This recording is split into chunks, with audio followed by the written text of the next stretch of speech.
warahmatullahi wabarakatuh. Selamat pagi Ibu-ibu. Waalaikumsalam warahmatullahi wabarakatuh. Pagi. Gimana kabarnya pagi ini? Sehat. Sehat ya semuanya. Gimana nih yang lagi mengasihi? Asinya lancar aja kah? Lancar. Lancar. Oke, perkenalkan, nama saya Lilika Piriana. Saya mahasiswa jurusan gizi dari Poltekkes Kemenkes Kaltim. Di sini saya bersama rekan-rekan saya ingin mengedukasi mengenai gizi pada ibu hamil dan ibu menyusui berkaitan dengan pemberian ASI eksklusif. Oke, pada kesempatan kali ini saya memohon izin untuk meminta waktunya kepada ibu-ibu 30 menit ke depan untuk menjelaskan berbagai kebutuhan gizi mengenai gizi ibu hamil dan gizi pada ibu menyusui. Untuk itu di sini saya mau lihat dulu semangatnya dari ibu-ibu semuanya. Jadi di sini saya mempunyai jargon untuk meningkatkan semangat kita di ruangan ini. Saya persilahkan rekan saya Charles untuk mencontohkan jargon kita. Silakan.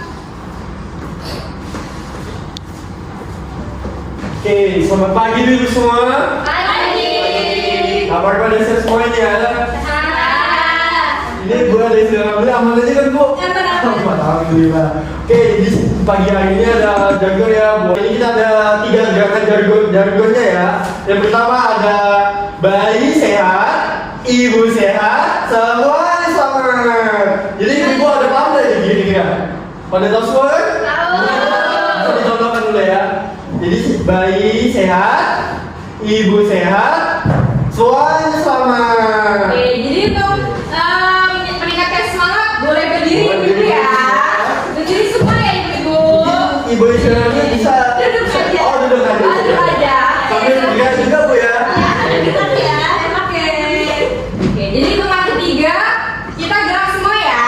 Oke. Dari Satu. semangat ya. Semangat. 1, 2, 3.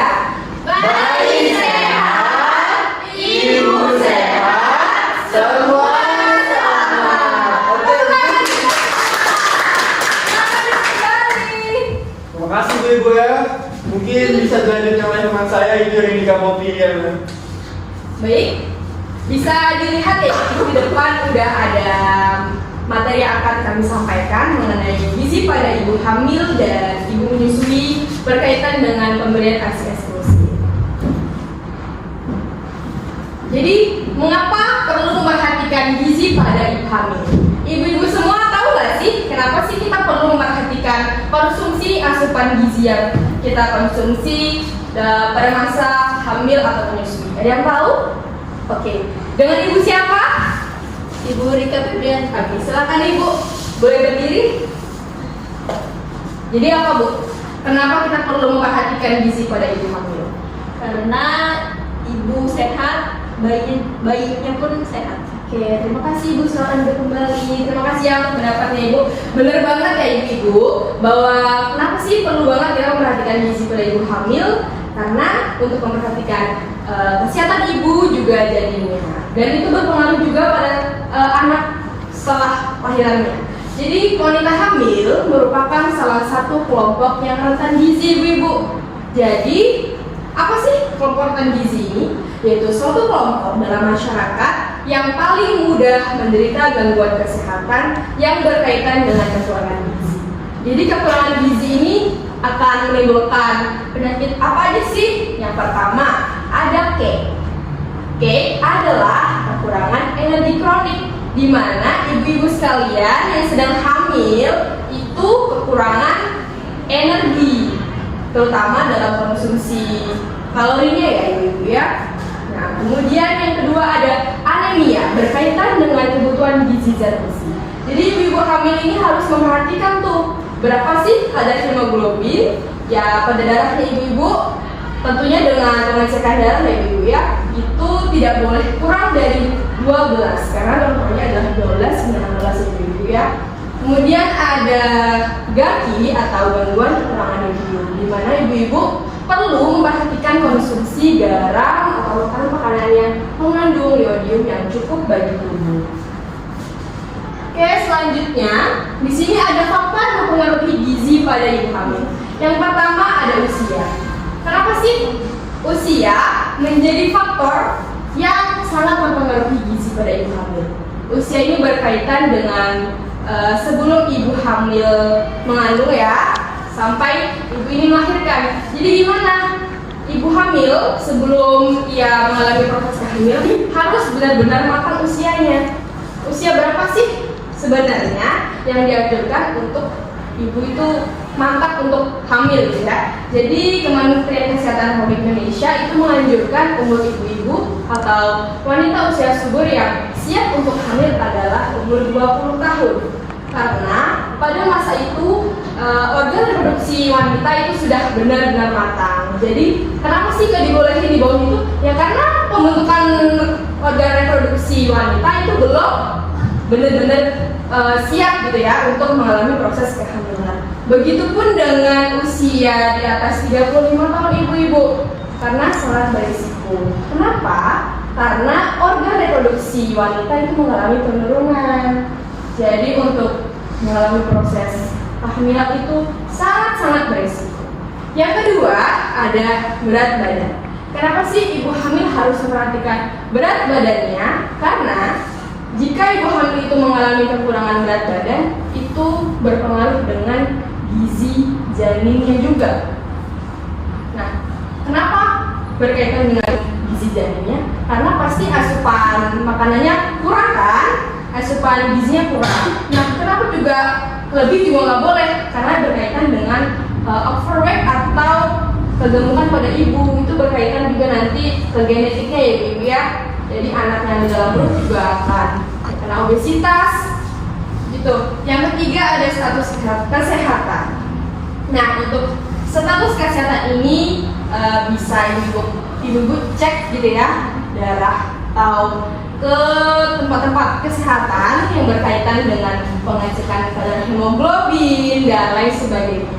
Begitu dengan penghitungan status gizi, ibu bisa datang kepada ahli-ahli gizi gitu ya, untuk dicek apakah status gizi atau status kesehatannya itu baik, normal atau tidak. Yang keempat ada status ekonomi. Kenapa sih menjadi faktor gizi, mempengaruhi gizi pada ibu hamil? Karena semakin rendah status ekonomi pada seseorang, dia akan mempengaruhi bagaimana cara ia mencari bahan-bahan makanan yang akan dia konsumsi. Semakin rendah berarti tidak memungkinkan dong ya ibu-ibu sekalian untuk membeli bahan-bahan yang premium atau bahan-bahan dengan gizi-gizi yang bisa dibilang tinggi. Karena pada makanan yang gizi-gizi tinggi itu kan susah ya, maksudnya kita temui juga pada beberapa makanan aja, sehingga perlu gitu ya untuk diperhatikan. Selanjutnya ada pengetahuan gizi. Oke, jadi berkaitan dengan seberapa banyak pengetahuan yang ada pada ibu-ibu ya. Semakin tinggi pengetahuan ibu-ibu mengenai gizi, maka otomatis kebutuhan gizi yang berkaitan dengan kuantitatif atau kualitatif pada ibu-ibu juga akan bisa teratasi. Terus pantangan makanan. Di sini siapa sih ibu-ibu yang masih berpantangan dengan makanan? Ada nggak? Nggak ada ya? Oke, bagus berarti ya. Nah, karena masih banyak masyarakat yang masih ada banyak pantangan makanan berkaitan dengan adat istiadat dan lain sebagainya. Oke, kita ke kebutuhan gizi pada ibu hamil. Oke, jadi zat gizi yang dianjurkan pada trimester 1 yaitu 0 sampai 12 minggu itu berkaitan dengan terjadinya pertambahan jumlah sel dan pembentukan organ. Jadi apa aja sih yang dibutuhkan? Yaitu asupan zat gizinya, terutama ada protein, asam folat, vitamin B12, zinc, dan yodium. Nah, protein itu fungsinya sebagai bahan utama pembentukan sel tubuh ya ibu ya. Jadi pembentukan tambahan cairan, darah pada ibu, dan cadangan energi. Selanjutnya ada jadi kembali ke protein. Jadi untuk protein bisa kita temukan pada lemak-lemak hewani ya ibu-ibu, seperti ikan, telur, daging ayam, daging merah, dan juga pada protein nabati juga bisa kita temui pada kacang-kacangan, tahu, tempe, dan lain sebagainya. Untuk zat besi, untuk asam folat memiliki fungsi untuk produksi perbaikan dan fungsi DNA, untuk produksi darah, dan untuk fungsi enzim. Bisa dilihat ya ibu-ibu ya, asam folat ini bisa kita temui pada sayur-sayur atau bahan makanan apa aja. Oke. Selanjutnya ada vitamin B12, yaitu membantu pembentukan sel darah merah, meningkatkan pertumbuhan dan pemeliharaan jaringan syaraf. Nah, ini bisa dilihat ada dari telur, daging, dan daging unggas ya, susu dan olahannya yang sebagainya. Oke, lanjut ke zinc. Oke, kenapa sih perlu zinc? Karena zinc itu membantu pembentukan organ kerangka tubuh dan organ sirkulasi sebagai komponen insulin dan beberapa enzim. Zinc juga membantu sintesis DNA, RNA, dan protein, dan masih banyak fungsi-fungsi lainnya. Bisa dilihat juga ibu, bahan-bahan apa aja sih yang terkandung zinc di dalamnya. Selanjutnya ada yodium. Nah, ini yodium ini bahan pembentuk hormon pertumbuhan ya ibu ya. Jadi baik banget buat pertumbuhan janin di dalam perut. Contohnya ada dalam yodium, produk susu, sayur-sayuran, ikan laut, telur, dan mesinnya. Oke, bagi ibu-ibu yang pada kehamilan trimester 2, 13 sampai 28 minggu, dan trimester 3, 29 sampai 40 minggu, janin itu tumbuh cukup pesat ibu-ibu ya, mencapai 90% dari seluruh proses tumbuh kembang selama kehamilan. Jadi pada trimester tersebut gizi yang dibutuhkan itu ada protein, zat besi, kalsium, magnesium, vitamin B kompleks, serta asam lemak omega 3 dan omega 6 yang baik banget untuk otak janin. Nah, untuk zat gizinya ada protein juga, di sini bisa kita lihat ya. Lalu ada zat besi. Ini berkaitan dengan pembentukan hemoglobin ya, jadi sangat dianjurkan untuk mengonsumsi bahan makanan yang mengandung zat besi agar tidak terjadi anemia. Kemudian ada kalsium. Jadi di sini di depan ada bahan-bahan makanan terutama sayur-sayuran dan buah-buahan yang sangat tinggi akan kalsium ya ibu. Ini berkaitan dengan pembentukan tulang, jadi sangat dianjurkan untuk ibu hamil. Selanjutnya ada magnesium. Jadi fungsinya pembentukan tulang dan gigi. Ini berkaitan juga sama kalsium tadi ibu-ibu. Regulasi insulin dan kadar gula darah juga. Mempertahankan keseimbangan asam dan basa. Nah, untuk bahan-bahan makanannya bisa dilihat di depan ya ibu ya. Oke, vitamin B. Jadi vitamin B ini banyak ya ibu ya. Ada B1, B2 dan lain sebagainya. Untuk bahan-bahan makanannya juga bisa dilihat di gambar. Ada hati, ada bayam, ada daging, jamur dan lain sebagainya. Oke, kita lanjut ke kebutuhan gizi pada ibu menyusui berkaitan dengan pemberian ASI eksklusif. Nah, ASI, mengapa sih perlu memberikan ASI eksklusif pada bayi? Ada yang tahu kenapa? Oke, lanjut ya ibu ya. Jadi ASI ini sumber asupan nutrisi yang utama bagi bayi. Jadi bayi itu belum bisa mencerna selain ASI, baik itu makanan, minuman ya. Jadi untuk ASI eksklusif sendiri itu adalah ASI yang diberikan dari bayi mulai lahir usia 0 bulan sampai 6 bulan. Jadi ini perlu diberikan kepada bayi khususnya dalam selama bulan pertama semenjak hari pertama lahir atau HPL ya. HPL sendiri hari pertama lahir itu dari bayi itu mulai pertemuan sperma dengan sel telur ya pada ibu hingga ia umur 2 tahun itu harus diperhatikan ya ibu ya, karena mengingat masa-masa perkembangan anak tersebut. Oke, lanjut.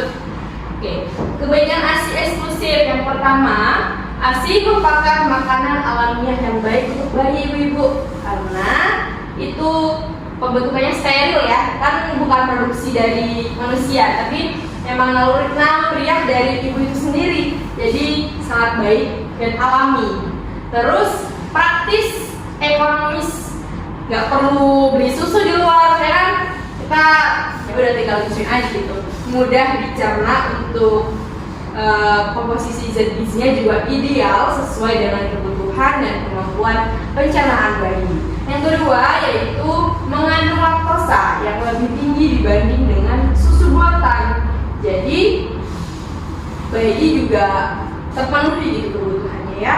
Kemudian yang ketiga ada ASI, mengandung zat pelindung atau antibodi yang melindungi bayi selama 5 sampai 6 bulan pertama. Jadi apa sih yang membedakan ASI dengan susu formula? Ya ini tadi ibu-ibu. Kalau ASI itu memiliki zat pelindung atau antibodi, sedangkan susu formula tidak ya ibu-ibu ya. Kemudian ASI tidak mengandung beta laktogulin yang dapat menyebabkan alergi pada bayi. Jadi sangat nggak pernah ya, benar-benar nggak pernah kita temui bahwa ASI itu membuat bayi alergi. Enggak ya ibu ya. Malah yang sering kita temui bahwa bayi itu intoleransi terhadap susu sapi. Jadi perlu diganti dengan susu soya biasanya ya.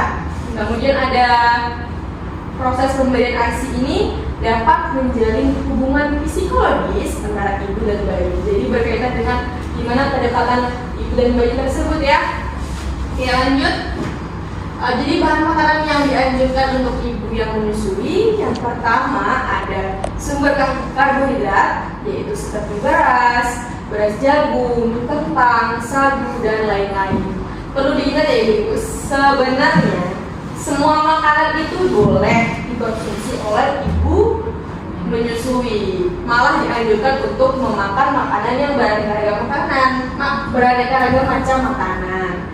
Tetapi perlu diperhatikan juga untuk kebutuhan gizinya. Yang kedua ada sumber protein hewani dan nabati seperti ayam, daging, telur, kacang-kacangan, tempe, tahu dan lain-lain.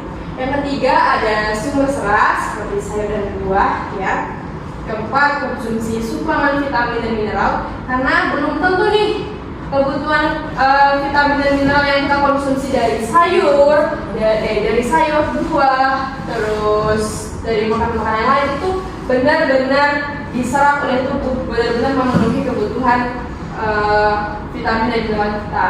Jadi untuk boosternya bisa ibu-ibu untuk mengkonsumsi suplemen vitamin dan mineral tentunya disesuaikan dengan kebutuhan ibu ya. Terus ada hal yang perlu diperhatikan yaitu menjaga kesehatan ibu dengan makan untuk mengikuti pola menu seimbang.